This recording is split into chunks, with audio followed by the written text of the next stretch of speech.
All right, in no particular order, here are 5 advantages or gifts of being dyslexic. Number 5, creativity, or being a creative person in general, from arts to business to sports to even being a leader of a group. There are many famous artists known to be dyslexic, like Jackson Pollock or Picasso, a musician, visual artist, photographer, designers. Also in sports, did you know that Muhammad Ali was also dyslexic, amongst others? Because of our creativity, we also tend to be great entrepreneurs, like Richard Branson, Steve Jobs, and so many more.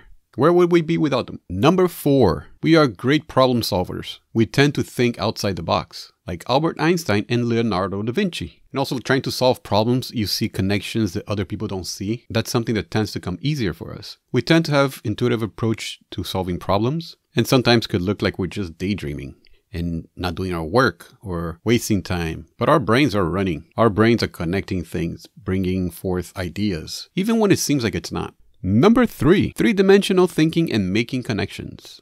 We are great at visualizing and changing 3D objects in our minds. We tend to visualize images three-dimensionally, and the images evolve and change as we think and add more to it, all without usually using any words. And because we don't use any words to think, this process happens much faster.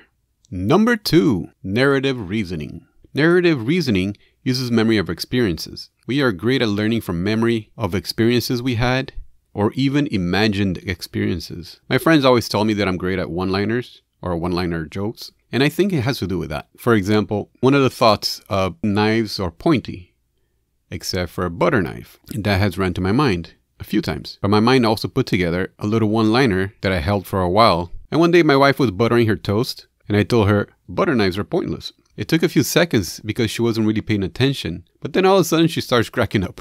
Another one was the name Frank, which means also honesty or not lying, or can I be frank with you? So I never said this one, but it's in my mind. It's in the trigger for whenever I need it. It was, to be frank with you, I'd be lying because my name is not Frank. I know, it's a silly joke, sue me.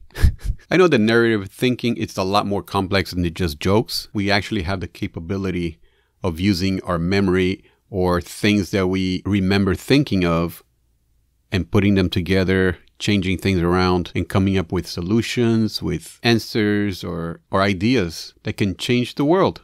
Number 1, big picture thinking. It is easier for us to spot patterns and see trends in data. We can see how things come together and form complex systems. We can go beyond the details and see the big picture. Of course, there are other positives of dyslexia or of being dyslexic, and I'll be working on a new video diving into more details about the ones I've mentioned here and lots more. Thank you for watching. If you have any questions, please comment down below, or for business purposes, you can email me at studiofrogmedia@gmail.com. Thanks.